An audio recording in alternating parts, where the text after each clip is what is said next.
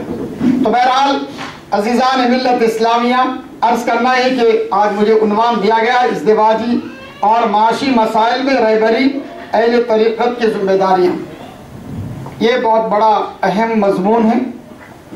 یقیناً عورت نصف انسانیت ہے۔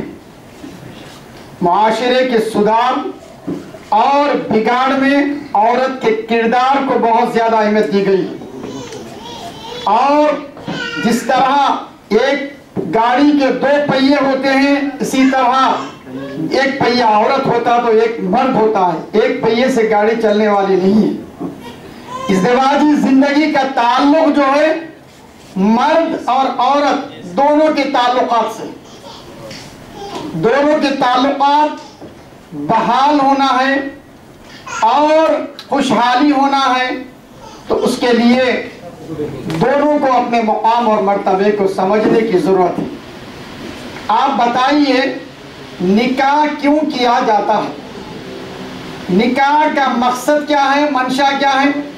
نکاح کا مقصد جدائی نہیں ہے، نکاح کا مقصد ملانا ہے، جوڑنا ہے، 2 خاندانوں میں آپس میں تعلقات پیدا کرنے کا نام نکاح قرار دیا گیا، اور 2 خاندانوں کے درمیان محبت اخوت داری کے پیغام کو عام کرنے کے لیے نکاح کیا جاتا ہے، اور نکاح کے بعد ازدواجی زندگی ہوتی ہے۔ خاص کر میں تجربے کی چند باتیں آپ کو بتاتا ہوں، میں زیادہ وقت بھی نہیں لوں گا کیونکہ علماء مشائخین موجود ہیں۔ پہلی بات تو میں حضرت 2 بجے بلائے، آنے میں تاخیر کا بہت معذرت خواہ ہوں، اس لیے کہ آج الحمدللہ آپ کی دعا سے 6000 سے زائد طالبات 6 ریاستوں میں، آندھرا، تلنگانہ، کرناٹک، مہاراشٹر، گجرات، کشمیر میں قرأت کے امتحانات پورے آن لائن مشاہدہ، اس لیے میرے کو تاخیر ہو گئی آنے میں۔ حضرت کو پہلے معذرت چاہ لیا، حضرت نے کہا کہ ٹھیک ہے کام سے فارغ ہو کر آئیے۔ تو بہرحال نکاح جو کیا جاتا ہے، نکاح سے پہلے تک مرد یعنی دلہے والے ہتھیلی میں جنت دکھاتے ہیں، اور طرح طرح کے تحفے دیے جاتے ہیں، اور بہرحال ایسا مرغوب کرتے کہ بس بتا نہیں سکتے کہ یہی لوگ حقیقت میں ہیں، لیکن جیسا ہی نکاح کا پہلا مرحلہ ختم ہوتا ہے وہیں سے آہستہ پیرا نکالنا شروع کرتے ہیں، اور سارے رعب اور دبدبے لڑکی پر لاگو کرنے کی کوشش کرتے ہیں، لیکن سب ایسے نہیں ہیں، سب ایسے نہیں ہیں، لیکن جو خراب ہے ان کے لیے بتایا جا رہا ہے۔ بیروکیف جو ازدواجی زندگی میں خوشحالی ہونا ہے، سب سے پہلے لڑکے والوں پر ذمہ داری عائد ہوتی کہ لڑکی اور لڑکی کے والدین کو لڑکی کے والدین سے نفرت نہ کریں، کوئی ایسا جملہ نہ بولا جائے جس کی وجہ سے لڑکی اور لڑکی کے والدین کو ٹھوس پہنچے، اور جس کا اثر راست طور پر بیوی لے اور گھریلو تنازعات اور ازدواجی زندگی میں یعنی بگاڑ پیدا ہو۔ کہاں سے پیدا ہوتا ہے؟ لڑکی یہ کہتی ہے کہ شوہر، آپ میرے شوہر ہیں، آپ جو چاہے مجھے بولو، لیکن شوہر کی زبان کہاں چلتی ہے؟ تمہارے اماں باوا، تمہارے بھائی ایسا کیا، تمہاری ماں ایسا کی۔ یہ جملہ بولتے ہی کون سی بھی لڑکی ہو، تعلیم یافتہ ہو، غیر تعلیم یافتہ ہو، پڑھی لکھی ہو یا غریب ہو، امیر ہو، فقیر ہو، کوئی بھی لڑکی ہو، اس کے اندر سے ایک قسم کے جذبات پیدا ہوتے ہیں۔ جو ماں باپ ہم کو پال پوس کر اتنے مطلب ہے کہ قابل بنائے اور آپ کو نکاح کے لیے پیش کیا گیا، اور آپ نکاح کرنے کے بعد ہمارے اماں باوا کو نواز رہے، یہاں سے ازدواجی زندگی کی بگاڑ پیدا ہوتی۔ تو ہماری اور آپ کی ذمہ داری ہے، خاص کر مشائخ طریقت کی ذمہ داری ہے۔ مشائخ طریقت کی ذمہ داری بہت ساری ہے، جہاں علوم اسلامیہ کی اشاعت ہے وہیں پر نکاح، طلاق، خلا اور جتنے مسائل انسانی زندگیوں میں انسانی زندگیوں کی ضرورت ہے، وہ سارے مسائل کو مشائخین کرام کی رہبری کی ضرورت ہے، رہنمائی کی ضرورت ہے، سرپرستی کی ضرورت ہے۔ اس لیے کہ عام آدمی میں ہوں، میں کچھ بولا تو میرے پیچھے کوئی نہیں، کوئی سننے والے نہیں ہیں، چند محدود ہوں، لیکن مشائخین کا تعلق جس طرح حسب اور نسب کا آپ کا تعلق گہرا تعلق اوپر سے لے کر آتے ہیں اور گہرائی کے ساتھ آپ پیش کرتے ہیں، اور آپ کی بات آپ کے تعلق رکھنے والے اور آپ کے سلسلے سے تعلق رکھنے والے سبھی حضرات اس کو مانتے ہیں اور تسلیم کرتے ہیں، تو آپ کی ذمہ داری یہ ہے کہ آپ فوراً ازدواجی زندگی اور معاشی زندگی میں رہبری کریں، اپنے مریدین کی رہبری کریں، اپنے ماننے والوں کی رہبری کریں، اور مرید ہو تو میں اس کی رہنمائی کروں گا، رہبری کروں گا، بلکہ ہر مسلمان کی رہنمائی رہبری، اس لیے کہ کوئی نہ کوئی شخص کسی نہ کسی سلسلے سے ضرور تعلقات رکھتے ہیں، وہ آپ سے مرید ہونا کوئی ضروری نہیں ہے، اور آپ کی قید کرنا بھی صحیح نہیں ہوتا ہے کہ آپ سب کے لیے رہنمائی کریے، سارے مسلمانوں کے لیے رہنمائی کریے۔ بہرحال میرے محترم عزیز سامعین کرام،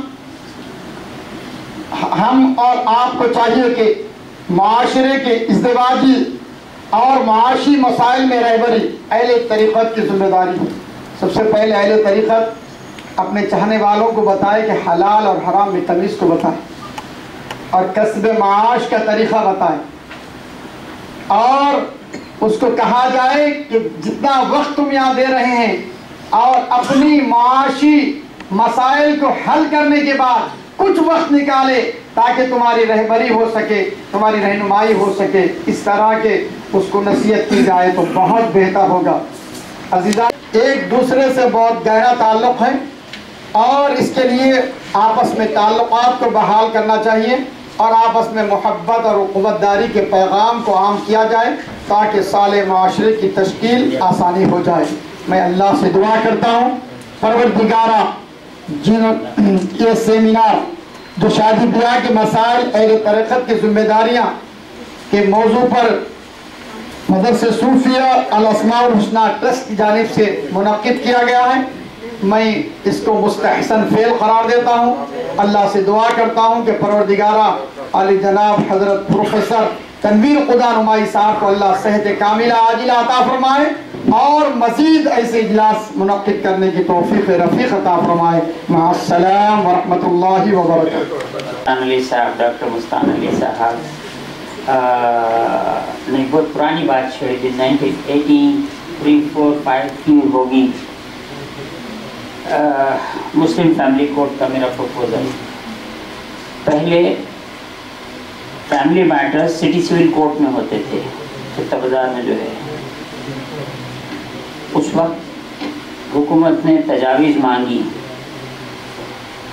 کہ فیملی میٹرز کا بوجھ بہت بڑھ گیا ہے، عوام سے تجویز مانگی گئی، تو میں نے تحریر کیا کہ ایک تو فیملی کورٹ الگ کر دی جائے، سٹی سول کورٹ میں نہ رکھا جائے، اس میں بھی مسلم فیملی کورٹ الگ کر دیا جائے اور مسلمان جج کو رکھا جائے، تاکہ اسلام کے مزاج کو وہ مسلم ایڈوکیٹ، مسلم جج جانتا ہے، خلاف اسلام فیصلہ نہیں آئے گا اور حکومت اور عوام مسلمانوں کے درمیان رنجش پیدا نہیں ہوگی، بدگمانی نہیں ہوگی۔ بہرکیف وہ ہماری تجویز تھی، وہ فیملی کورٹ تو الگ ہو گئی لیکن مسلم فیملی کورٹ نہیں بن سکی۔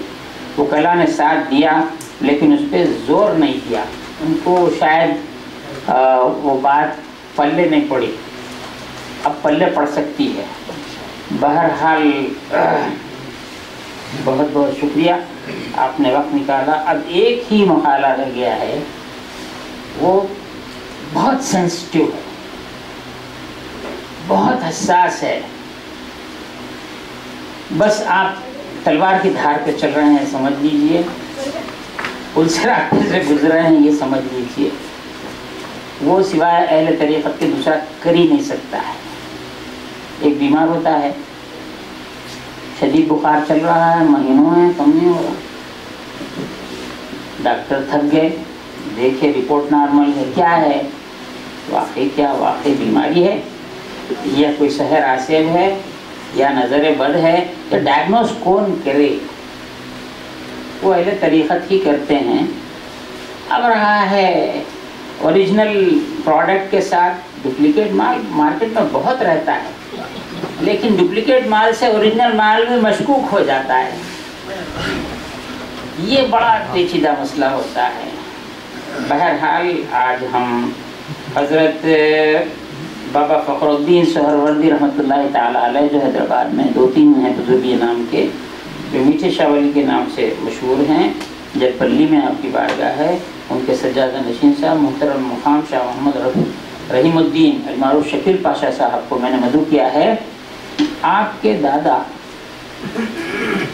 ایسے طبیب تھے، ان کی سند بھی آپ نے مجھے بتلائی، فارسی میں تھی، عثمانی خان صاحب کے زمانے کی۔ ان کے مطب میں کلینک میں جہاں پہ حضرت بیٹھتے تھے، باہر ایک دربان ہوتا تھا۔ پیشنٹ اندر آنے سے پہلے ان بولتا تھا حکیم صاحب کے پاس جا کے بخار آ رہا، میرے کو کھانسی آ رہی، میرے کو دم چڑھ رہا، میرے کو یہ ہو رہا، بولنا نہیں، خاموش بیٹھنا، انہوں نبض دیکھیں گے، انہیں جو بولے سننا، اگر مرض بولا، کیفیت بولا تو نکال دیتے تھے، ایسے ماہر طبیب تھے۔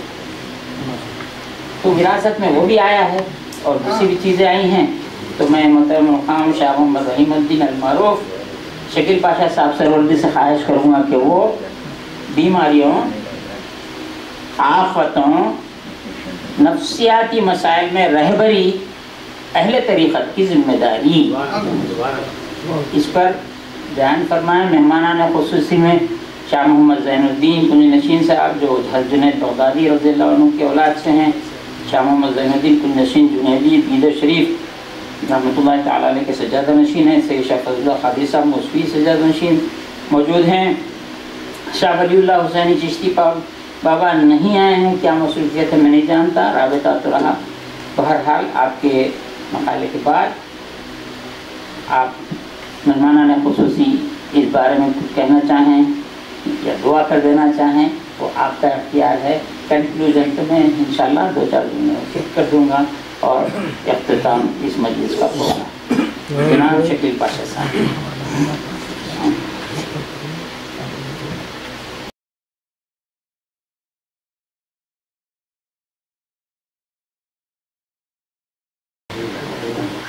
الحمدللہ رب العالمین، والصلاة والسلام علی سید الانبیاء والمرسلین، اما بعد، فاعوذ باللہ من الشیطان الرجیم، بسم اللہ الرحمن الرحیم۔ نبی کریم صلی اللہ تعالیٰ علیہ وسلم پر درود پاک پڑھنے کے بے شمار فضائل و برکات ہیں۔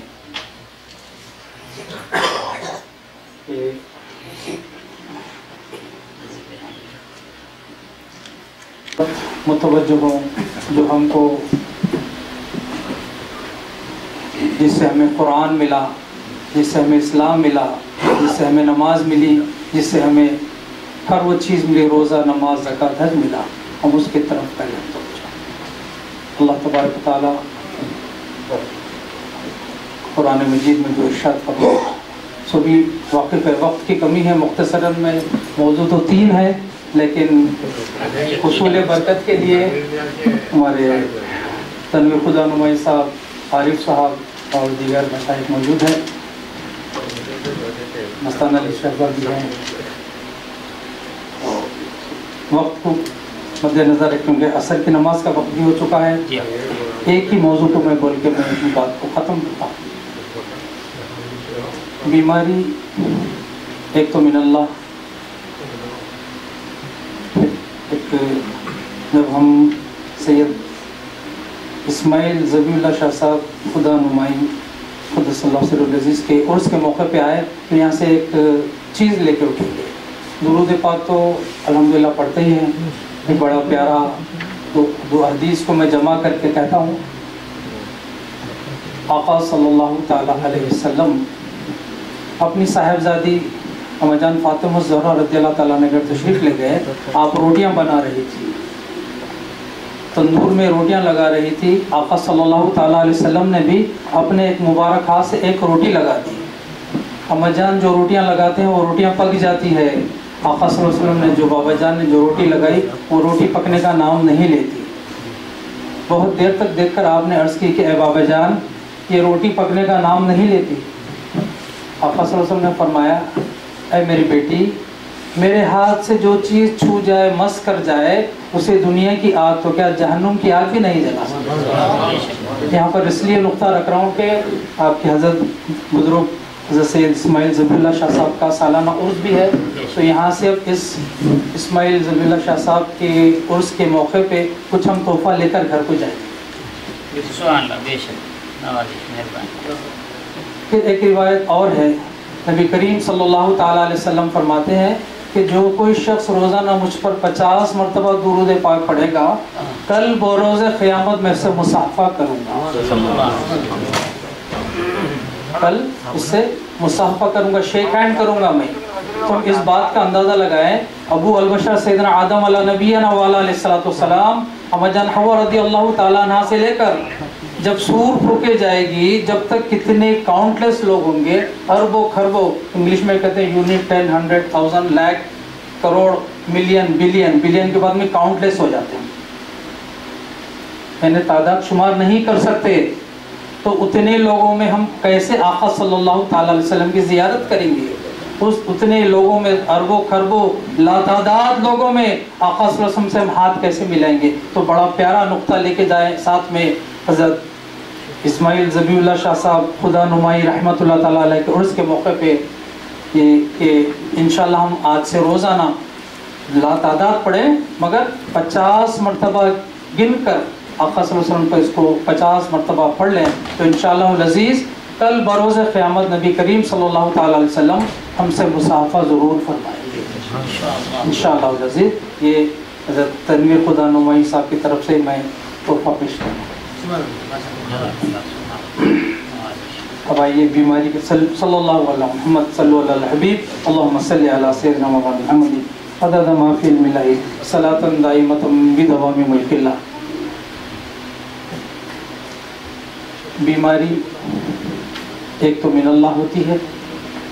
اب جیسے کہ سیدنا ایوب علیہ نبینا والا علیہ السلام کو بیمار کیا گیا, زین العابدین سیدنا عابد بیمار رضی اللہ تعالیٰ عنہ بیمار ہوئے, اور پھر ایک تو یہ من اللہ ہو گئی, دوسری بیماری ہم خود اپنے ہاتھ سے پال لیتے ہیں. آج کے دور میں جو فاسٹ فوڈ کا دور چلا ہے, چائنیز برگر پیزا وغیرہ, اور یہ تمام چیزوں میں بد جانور کی چربی ملائی جاتی ہے. اور بے ٹائم ہو گیا, رات کے 2 بجے پرانے شہر میں کھانا کھانے کے لیے نکل رہے ہیں, اور مندیوں کا تو رواج تو عام ہو گیا ہے. بزرگان دین کا یہ معاملہ رہا, عیب سمجھا جاتا تھا اس کو باہر کی چیزوں کو کھانے کے لیے. آج ہم یہ بھی عہد کر کے اٹھے کہ آج سے مندی یہ باہر کے کھانے کو بھی ہم انشاءاللہ موقوف کر دیں. ایک صاحب آئے, بولے کہ بھئی میرا بیٹا ہے, اس کی بینائی اتنی ہو گئی کہ وہ ہر چیز یعنی غیب کی باتیں بتانے لگ گیا, اس کو نظر آنے لگ گئی. تو بولے کہ ٹھیک ہے کوئی بڑی بات نہیں, ہوٹل سے آپ نے کچھ لقمے منگا کر اس کو کھلا دی.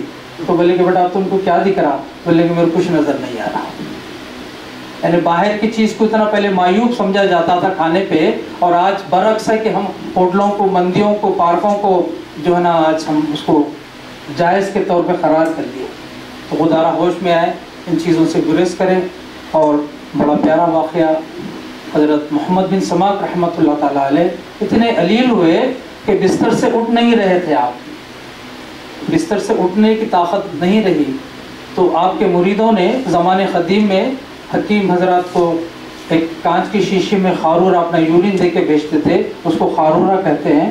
آج کل کی نئی نسل نہیں جانتی. میں ایک بچی کو بولا کہ بھائی 41 مرتبہ اس آیت کو پڑھ لے. تو حضرت 41 کے اس کو بولتے پوچھ رہی ہو, تو بولا کہ بیٹا 41 کو کہتے. تو اس لیے خارورے کو, یورین کو خارورہ کہا جاتا ہے. ایک کانچ کے شیشے میں پیشاب دے کے خارورہ دے کے حکیم کے پاس بھیجایا جاتا تھا. وہ اس خاروروں کو دیکھ کر اس کی بیماری کتنی کیا ہے اس کو تجویز کر کے دوا تجویز کریا کرتے. تو ان کے مریدین حضرت محمد بن سماک رحمۃ اللہ تعالیٰ علیہ کا خارورہ لے کر چل پڑے. راستے میں گھوڑا سوار نورانی شخص تشریف لائے. بولے کہ تم کہاں جا رہے تم لوگ؟ تو انہوں نے لوگوں نے کہا کہ ہم محمد بن سماک رحمۃ اللہ تعالیٰ علیہ کا خارورہ ایک حکیم کے پاس لے جا رہے. تو کہا کہ وہ بھی ایک اللہ کے ولی کا خارورہ ایک غیر جو ہے نا ایک آتش مجوسی کے پاس لے جا رہے تھے. یہ خارورہ پھینک دو اور محمد بن سماک رحمۃ اللہ تعالیٰ علیہ سے کہہ دو کہ ان کو یہ پڑھنے کے لیے فوراً مرید پہنچے اور کہنے لگے کہ ایک گھوڑا سوار شخص ملے، آپ کو پڑھنے کے لیے بات بتائے چیزیں، تو آپ فوراً ہی پڑھنا شروع کیا اور اپنے ہاتھ پر پھیر کے دم کیا، جسم پر مس کیا، وہ فوراً بستر سے اٹھ کر بیٹھ گئے۔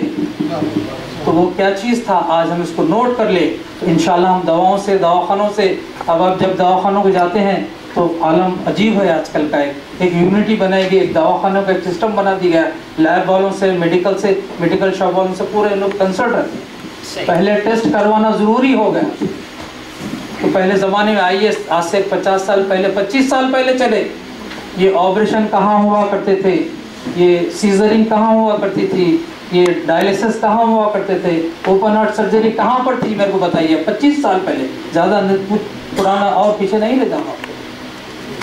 تو آج ہم سنتوں کو چھوڑ چکے ہیں، ہم شریعت کو، سنتوں کو، پیر طریقت کو، اور بڑوں کے جو ہم مسلمان ہیں ہمارے طریقے کو ہم چھوڑ چکے ہیں۔ اس لیے آج دواخانوں میں کثیر تعداد میں ہمارے مسلمان خواتین اور مرد حضرات دیکھتے ہیں، اور شاز و ناز کوئی گھر ہوگا جس گھر میں دوائی نہیں کھائی جاتی۔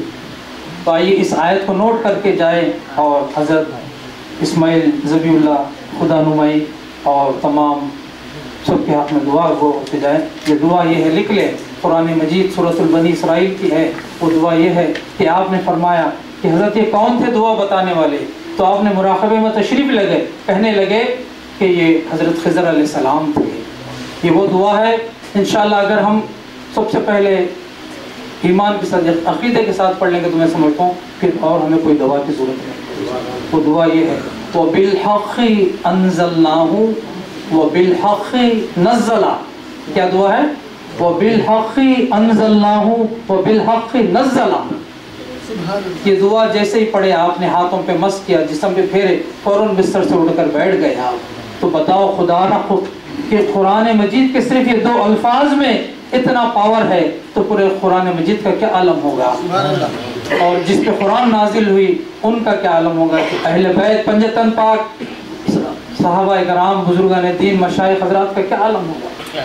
آج ہم یقین مانو اپوزٹ جا رہے ہیں، برا نہ مانے، ہم پورے جو ہمارے اکابر کے طریقے پہ تھے اس میں شاز و ناز 1% 2% بھی نہیں اترتے۔ آج افسوس کی بات ہے، خدا را ہم اپنے اکابر جو زندگی گزارے گوشہ نشینی میں، پہاڑوں کو اختیار کیے، میرے بابا فخر الدین سرکار جل پلی کے پہاڑوں کو منتخب فرمائے، بابا شرف الدین سرکار پہاڑی شریف کو منتخب فرما لیے، خواجہ صاحب ایک راجستھان میں ویرانے میں چلے گئے، کہ کیوں؟ تو لوگ خلق خدمت یعنی لوگوں سے دور رہنے کے لیے، ذکر الہی میں مشغول رہنے کے لیے۔ آج ہم اپنا محاسبہ کریں۔ آئیے یہاں پر ماشاءاللہ سلسلہ چشتیہ کا یہ مسئلہ ہے، خواجہ خواجگان خواجہ ہند الولی رحمۃ اللہ تعالیٰ علیہ فرماتے ہیں کہ بڑی پیاری بات ہے، اپنے پلے سے باندھ لیں۔ نفسیاتی کے تعلق سے بھی حکم ہوا تھا کہ اس پہ بیان ہو، تو ایک میں سمجھتا ہوں ایک قول ہی کافی ہے، گولڈن ورڈز ہی کافی ہے۔ خواجہ خواجگان خواجہ ہند الولی فرماتے ہیں رحمۃ اللہ تعالیٰ علیہ کہ اللہ عز و جل اور انسان کے درمیان صرف ایک چیز ہے، اللہ تبارک و تعالیٰ اور انسان کے درمیان صرف ایک حجاب ہے جس کا نام ہے نفس، جس کا نام ہے نفس۔ خدا کی قسم اگر آج ہم عام و خاص ہو، مشائخ ہو، پیر و عظام ہو، علماء دین ہو، پروفیسر ہو، ڈاکٹر ہو، جو کوئی بھی ہر سب کے لیے آج اگر ہم نفس پہ قابو کر لیں تو ہمارے اور خدا کے بیچ میں کوئی پردہ نہیں رہتا۔ تفصیل تمہید لمبی باندھنے کے میں ایک وقت بھی نہیں ہے، اور جنید البغدادی رحمۃ اللہ تعالیٰ علیہ کے عالم سے حضرت عارف صاحب طالب پاشا قبلہ موجود ہے، اور ہم جو شجرہ کیوں نہیں پڑھتے، شجرے کے فائدے کیا ہے، مختصر موضوع سے ہٹ کے، لیکن آپ یہاں پر تشریف فرما ہے۔ جنید البغدادی رحمۃ اللہ تعالیٰ علیہ کہیں پر آپ کو دعوت آئی، آپ کو جانا تھا، ندی کے کنارے گئے، کشتی والا چلانے والا ملاح وہاں پر موجود نہیں تھا، بہت دیر تک آپ بولے کہ میری طرف سے دیر نہ ہو جائے، آپ نے تسبیح نکال کر ذکر الہی میں پانی پر چلتے ہوئے نکل گیا، تو پیچھے سے ایک شخص آیا، کہنے لگا کہ یا جنید بغدادی رحمۃ اللہ تعالیٰ علیہ، یا شیخ میں بھی ندی پار جانا تھا، آپ بھی مجھے ساتھ لے لیں۔ تو آپ نے کہا کہ ٹھیک ہے یا جنید پڑھتے ہوئے میرے پیچھے آ جاؤ، یا جنید کہتے ہوئے میرے پیچھے آ جاؤ۔ تو شخص یا جنید پڑھنے لگا، وہ آپ کے ساتھ پانی پر چلنے لگا۔ شیطان لعین اسے وسوسہ ڈالا، کہنے لگا کہ دیکھ جنید تو یا اللہ کا ذکر کر رہے ہیں اور تجھے کہتے ہیں کہ جنید کا ذکر۔ تو جیسے وہ یا اللہ کہنے لگا تو پانی میں ڈوبنے لگا۔ یہاں پر عارفانہ بات ہے، تو یہ نہیں سمجھے کہ معاذ اللہ سے بڑھ کر جنید بغدادی رحمۃ اللہ، ایسا نہیں۔ ہمارے میں صلاحیت نہیں ہے، ہم اس قابل نہیں ہیں، ہمارے میں اتنی جو ہے نا سنتوں کی شریعت کے پابند نہیں ہیں، ہم اتنے اس مقام کو نہیں پہنچے۔ اس لیے پھر جنید ہنس کر فرماتے ہیں، جنید بغدادی رحمۃ اللہ تعالیٰ علیہ، اے شخص پہلے جنید تک تو پہنچ جا، اللہ تک پہنچنے کے لیے تجھے وقت ہے۔ پہلے جنید تک تو پہنچ جا، پھر اللہ تعالیٰ تک پہنچنے کے لیے تجھے وقت ہے۔ تو پھر یا جنید کہنے لگا، وہ پانی کے پار آ گیا۔ تو یہاں پر بات یاد آئی گا کہ جنید البغدادی رحمۃ اللہ تعالیٰ علیہ کے کہ الحمدللہ وقت کم ہے۔ اللہ تعالیٰ سے دعا ہے کہ اللہ تعالیٰ ہمیں اس سیمینار کو، اس محفل کو کامیاب فرمائے، اور آگے اس سے زیادہ یہ کچھ بھی نہیں، ہم تمام مشائخ کو اور تمام عوام الناس کو اس موضوع کو اور اس تعلق سے خودکشی اور تمام اپنے اپنے سلسلوں میں داخل ہو کر وہاں پر اپنے پیر اعظام سے اس کی جو ہے نا تعلیمات حاصل کریں، اور حلال حرام کی تمیز اور ایک مولا کائنات کا قول کہہ کے بات کو ختم کرتا ہوں تاکہ ہم بیماریوں سے اور محفوظ ہو جائیں۔ مولا کائنات حضرت علی کرم اللہ وجہ کریم فرماتے ہیں کہ کھانا کھانے سے پہلے اور کھانا کھانے کے بعد جو کوئی تھوڑا سا نمک چکھ لیتا ہے، اللہ عز و جل اس شخص کو پیٹ کے 70 بیماریوں سے محفوظ فرما دے گا۔ تو آج سے ہم یہ ارادہ کر لیں، کھانا کھانے سے قبل اور کھانے کے بعد تھوڑا سا نمک چکھ لیں، انشاءاللہ العزیز پیٹ کے 70 بیماریوں سے ہم محفوظ ہو جائیں گے، یہ دواخانوں سے، اکثروں سے، اسکین سے ہم محفوظ ہو جائیں گے۔ اللہ تعالیٰ سے دعا ہے اللہ تعالیٰ ہمیں اور اس بزرگ کے درجات کو بلند فرمائے۔ حضرت سید اسماعیل ذبیح اللہ خدا نمائی افتخاری صلی اللہ علیہ العزیز، اور اس مشن کو آپ کے بانی جو مدرسہ صوفیہ ہے حضرت تنویر خدا نمائی صاحب کو اور علم عمل میں ترقی عطا فرمائے، اور یہاں پر جو ہم کہنے سننے سے زیادہ اللہ تعالیٰ سے خاص یہ دعا کرتا ہوں میں 3 مرتبہ، کہنے سننے سے زیادہ ہمیں عمل کرنے کی توفیق عطا فرمائے، عمل پیرا ہوتے ہوئے اس کا پیغام دوسروں تک پہنچانے کی سعادت نصیب فرمائے۔ وما علینا الا البلاغ المبین، سبحان ربک رب العزت۔ اور ایک بات ہے کہ آفتوں کا بھی ایک مختصر، جب ہم گھر سے باہر نکلتے ہیں، یہاں تک کہ آج دیکھا جا رہا ہے کہ لا علمی کے سبب، لا شعوری کے سبب مسجد میں تک حضرات سیدھا قدم ڈال کے نہیں آ رہے، تو ہمیں خانقاہی تعلیمات کے نظام کی بہت ضرورت ہے، اور گھر کے جو بڑے حضرات ہیں وہ کمر بستہ ہو جائیں اور اپنے قریب میں جو بھی خانقاہ ہیں ان سے رجوع ہو جائیں، ان سے روزانہ اگر وقت ہے تو روز 1 گھنٹہ آدھا گھنٹہ نکالیں، یا ہفتہ واری اجتماع میں اس میں ضرور شرکت کرتے۔ مسجد میں کون سا قدم ڈال کے جا رہے ہیں یہ بھی ہوش نہیں۔ تو آئیے نفسیاتی جو ہے نا کے بارے میں نبی کریم صلی اللہ تعالیٰ علیہ وسلم فرماتے ہیں، صحابہ کرام کا مجمع تھا، آقا صلی اللہ علیہ وسلم فرمائے کہ جنت صرف 2 قدم ہے۔ صحابہ کرام اور دیگر جتنے بیٹھے تھے سب پریشان ہو گئے، بے چین ہو گئے، بے چینی سے پائی گئی۔ عرض کرنے لگے کہ یا رسول اللہ صلی اللہ تعالیٰ علیہ وسلم، جنت 2 قدم کیسے ہو سکتی ہے؟ آپ نے فرمایا ایک اپنا قدم نفس پہ رکھو، دوسرا قدم تمہارا جنت میں داخل ہو جائے گا۔ اللہ تعالیٰ سے دعا ہے کہ اللہ تعالیٰ میں نفسیاتی خواہشات سے بچنے، پرہیز کرنے، اپنے نفس کو قابو کرنے کی توفیق عطا فرمائے۔ سبحان اللہ، الحمدللہ۔ اور کی قلت کی ورنہ اور آپ کو تفصیل تو ہم ٹھیک 6 بجے اجلاس ختم کر دیں گے، عصر کی نماز کے لیے ہمارے پاس وقت رہتا ہے، ہم ادا کر لیں گے۔ میں اس میں کچھ اضافہ نہیں کروں گا، لیکن ایک بہت کارآمد اور مفید آپ نے گفتگو فرمائی۔ حضرت شبلی بغدادی رحمۃ اللہ تعالیٰ علیہ کا واقعہ عبد الرحمن جامی رحمۃ اللہ علیہ نے لکھا ہے بہارستان میں۔ حضرت شبلی بغدادی شدید بیمار ہوئے، خلیفہ کو اطلاع ہوئی کہ حضرت شدید بیمار ہیں، تو خلیفہ نے طبیب کو، جو مسیحی طبیب تھا، اس کو حضرت شبلی بغدادی کے پاس روانہ کیا، جاؤ دیکھو علاج کرو۔ طبیب آیا، دیکھا کہ یہ تو مرض الموت کی کیفیت ہے، کیسا ہو سکتا ہے؟ جیسا مرنے والے سے پوچھا جاتا ہے آپ کی آخری خواہش کیا ہے، یہ بہرکیف احتیاط سے اس نے پوچھا کہ آپ کی خواہش کیا ہے، تو فرمایا کہ میری خواہش ہے تو مسلمان ہو جاؤ۔ تو وہ طبیب پلٹ کے پوچھا اگر میں مسلمان ہو گیا تو آپ اچھے ہو جائیں گے کیا؟ تو بولے ہاں میں اچھا ہو جاؤں گا۔ اس نے کلمہ پڑھا، مسلمان ہو گیا، شبلے غزالی اٹھ کے بیٹھ گئے۔ جب اطلاع خلیفہ کو پہنچی تو خلیفہ نے کہا میں سمجھتا تھا کہ طبیب کو بیمار کے پاس بھیجا، مگر پتا چلا کہ بیمار کو طبیب کے پاس بھیج دیا۔ اسی طرح آپ ہی کا واقعہ ہے کہ شدید بیمار ہوئے، پیشاب خارورہ جس کو کہتے ہیں، وہ خارورہ شیشے میں لے کر ایک طبیب کے پاس گئے، خارورہ دیکھ کے بیماری بتاتے تھے، خون آ رہا تھا پیشاب میں، دیکھا، دیکھ کے طبیب، وہ بھی مسیحی طبیب تھا، دیکھ کے کہنے لگا کہ یہ خون جو آ رہا ہے کوئی بیماری نہیں ہے، اس کا سبب خوف الہی سے یہ کیفیت ہوگی، پیشاب میں خون آ رہا ہے۔ جب یہ مسلمانوں میں، امت محمدی میں ایسے لوگ ہوں تو کیسا حق نہیں ہو سکتا ہے وہ مسلمان ہو گیا؟ تو کہتے ہیں اولیاء اللہ کا خارورہ پیشاب بھی مسلمان کرا دیتا ہے۔ بہر کہ پہلے طریقت کی ضرورت ہے۔ اور اب آخر میں مہمانان خصوصی میں جناب فضل اللہ قادری صاحب، سید شاہ فضل اللہ قادری صاحب سے میں خواہش کروں گا کہ دعا فرمانا چاہیں، کوئی ضروری مشورہ دینا چاہیں، حضرت کنج نشین صاحب بھی ہیں، دعا فرمانا چاہیں، مشورہ دینا چاہیں، آپ کا استقبال کیا جاتا ہے۔ سید فضل اللہ قادری صاحب۔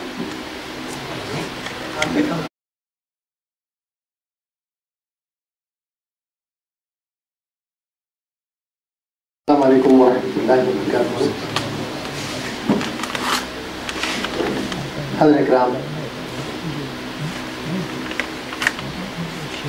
آج کے اس مخصوص جلسے کے روح رواں حضرت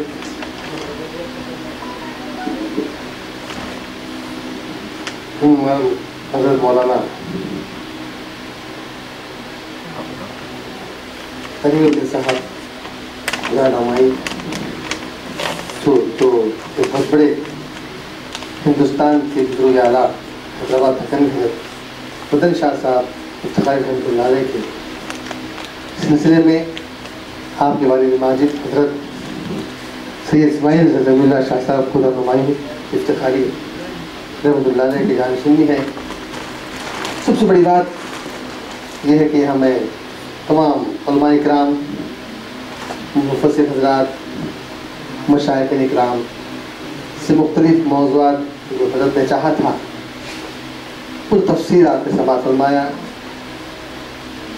یہ تمام باتیں سننے کے بعد اس کا نتیجہ یہ ہے کہ میں مختصراً آپ سے عرض کرتے ہوئے اپنے خطاب کی سماعت میں جو ہے سمیٹوں گا۔ سب سے بڑی بات یہ ہے، پیر بن مردوان نہیں ملتا، پیر بن مردوان نہیں ملتا اور غزل بن راستہ نہیں ملتا۔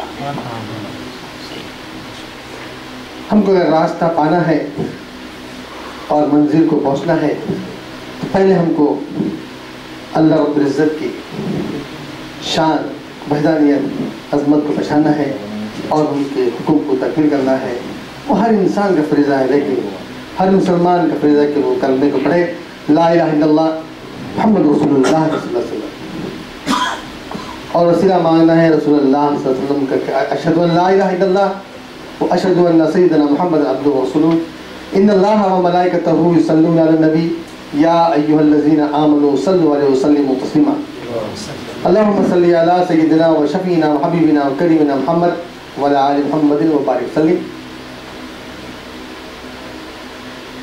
جی چاہتا کہ میں کچھ عرض کروں، لیکن وقت واقعی بہت کم ہے۔ دل اتنا مصروف ہو گیا ہے میرا کہ آج ہم خانقاہ نشینوں کو، سجادوں کو اور آنے والے ہمارے خانوادوں کو، شہزادوں کو اس طرح راغب کرنا ہے۔ ابھی آپ نے ہمارے ہی شہر کے مختلف بارگاہوں کے جانشینوں کے خلفاء کو سماعت فرمایا، جس سے بات ظاہر ہوئی کہ ہم سب پر اللہ کا فضل و کرم شامل ہے۔ کہ محمد سے وفا تو نے تو ہم تیرے ہیں، یہ جہاں چیز ہے کہ اللہ کا ہم تیرے ہیں۔ آج کے اس اصلاح معاشرے کے لیے آج کا جلسہ یا آج کی تحریر یا آج کے مقالے کی کوئی اہمیت نہیں، لیکن جس تاریخ سے ہمارے آقا حضور نبی کریم صلی اللہ علیہ وسلم کی بعثت اور آپ کی تشریف آوری اس جہاں میں ہوئی ہے، ایک مرتبہ واقعات کرتے ہوئے اپنے کتاب کو سمیٹ لوں گا۔ روایت میں آتا ہے کہ ایک شخص آیا تو بیوی عائشہ صدیقہ رضی اللہ عنہا سے پوچھا، یا حضرت بیوی عائشہ صدیقہ یہ بتائیے کہ ہمارے آقا حضور نبی کریم صلی اللہ علیہ وسلم کی صورت پاک اور آپ کی سیرت کیا ہے؟ آپ نے جواب دیا، کیا تجھے نہیں معلوم میرے آقا حضور نبی کریم صلی اللہ علیہ وسلم کو اللہ تبارک و تعالیٰ نے ایسا نبی ایسا رسول بنا کے بھیجا ہے کہ آپ اول بھی نور ہے، آخر بھی نور ہے، ظاہر بھی نور ہے، باطن بھی نور ہے، اور آپ کے نور کے وہ شعائیں اللہ تبارک و تعالیٰ نے آپ کے قلب میں بذریعہ وحی نازل فرمایا۔ کیا تم نے نہیں دیکھا میرے سرکار کی صورت، میرے سرکار کی سیرت قرآن پاک ہے، سبحان اللہ۔ تو قرآن پاک میں ہر چیز موجود ہے، اصلاح معاشرہ موجود ہے، زندگی کا ہر پہلو موجود ہے، ایمان موجود ہے، کفر کو میری بڑی ہٹانے والی آیتیں موجود ہیں۔ اب سوال یہ ہے کہ آج کے اس دور میں افراتفری ہے، انقلاب ہے، اور ذرا ذرا سی بات پر خلا، طلاق اور قتل و غارت گری کا ماحول بڑھ گیا ہے۔ ہم جانتے ہیں کہ جب حضور نبی کریم صلی اللہ علیہ وسلم کی نبوت سے پہلے قریش کا بھی وہی عالم تھا، وہاں کے لوگ ذرا ذرا سی بات پر لڑ لیتے، یہاں تک کہ اگر کسی کے پاس لڑکی پیدا ہوتی تو اسے زندہ دفن کر دیتے۔ معلوم ہوا یہ فتوے کا معلوم ختم کرنے کے لیے، اس ماحول کو بدلنے کے لیے آپ خود آپ سن لائیں۔ ایک بات، ایک حدیث پاک خودکشی کے تعلق سے میں عرض کرتے ہوئے دعا کی طرف آ جاؤں گا۔ قال رسول اللہ صلی اللہ علیہ وسلم، حضور نے فرمایا کہ تم سے پہلی قوم میں ایک شخص تھا جسے کوئی زخم ہو گیا تھا اور اس کو بڑی تکلیف ہوئی تھی، آخر اس نے چھری سے اپنا ہاتھ کاٹ لیا جس سے خون بہنے لگا اور وہ فوت ہو گیا۔ پھر اللہ تبارک و تعالیٰ نے ارشاد فرمایا کہ میرے بندے نے خود میرے پاس آنے میں جلدی کی، اس لیے میں نے بھی اس پہ جنت کو اس پر حرام کر دیا۔ اگر جنت کو حرام کرنا ہے، جنت میں داخل نہیں ہونا ہے، تو اللہ کے حکم کی تکمیل کرنا ہے اور خود اپنے آپ کو خودکشی سے دور رکھنا ہے۔ تو اس کے لیے یقیناً ہے کہ ہم جو اب اس وقت آج کے اس پروگرام میں شرعی پری میرج کونسل کی جو اہمیت دی گئی ہے وہ بات کا ہی تقاضا ہے، اور میں انشاءاللہ تعالیٰ دعا کروں گا کہ اللہ تعالیٰ اس کو آگے بڑھائے، اور ہم سب خانقاہ والے آپ کے ساتھ ہیں۔ میں دعا کرتا ہوں، اللہ ربنا آتنا فی الدنیا حسنۃ وفی الآخرۃ حسنۃ وقنا عذاب النار، ربنا تقبل منا انک انت السمیع العلیم، اللهم احفظنا كل بلاء الدنيا وعذاب الآخرة، وما ارسلناك الا رحمة للعالمين، ما كان محمد ابا احد من رجالكم ولكن رسول الله وخاتم النبيين، معدن الجود والكرم ومن العلم والحكم، وعلى وارث حاله ومظهر كماله مرشدي وسيدي محي الدين الغوث الاعظم واسع اللطف والبحر والكرم، بہت شکریہ خدا۔ اب 6:02 ہیں اور ہم نماز ادا کر سکتے ہیں۔ 6:20 پر اپنا وقت پہ اذان ہو رہی ہے، فوری ہم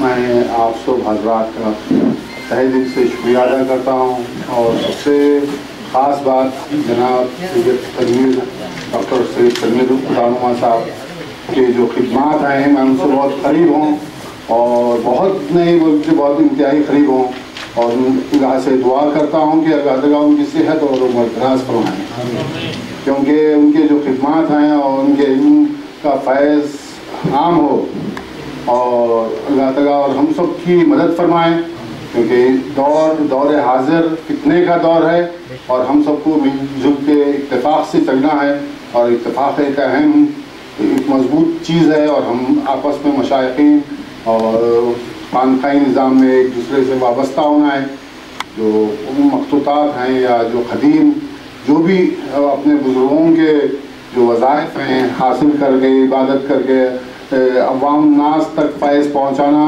یہ صوفیوں کا یا بزرگان دین کا خدمات رہی اور اس معاملے میں جتنا بھی ہو سکتا ہے ہمارے صاحب سے اپن خدمت لے سکتے ہیں اور میں دعا کرتا ہوں اعوذ باللہ من الشیطان الرجیم بسم اللہ الرحمن الرحیم اللہم صلی علی سیدنا شفیعنا نبینا مولانا محمد ربنا آتنا فی الدنیا حسنۃ وفی الآخرۃ حسنۃ وقنا عذاب النار واعف عنا واغفر لنا وارحمنا انت مولانا فانصرنا على القوم الكافرین اللہم اغفر لی وازواجی واستاذی المسلمین والمسلمات یا اللہ تو ہم سب مسلمانوں میں ایک اور اتفاق عطا فرما اور ہم سب کے گھریلو مسائل میں کو آسان فرما اور ہمارے ہر مسائل میں سرکار کی رحمت اور برکت سے ہم سب کے پریشانیوں کو دور فرما اور ہم سب کی عبادتوں کو قبول فرما بوسیلہ رسول اکرم صلی اللہ علیہ وسلم کے یا اللہ تنویر صاحب کے معاملات ان کے گھریلو بچوں کے اور دین و دنیا میں ہر چیز کو آسان فرما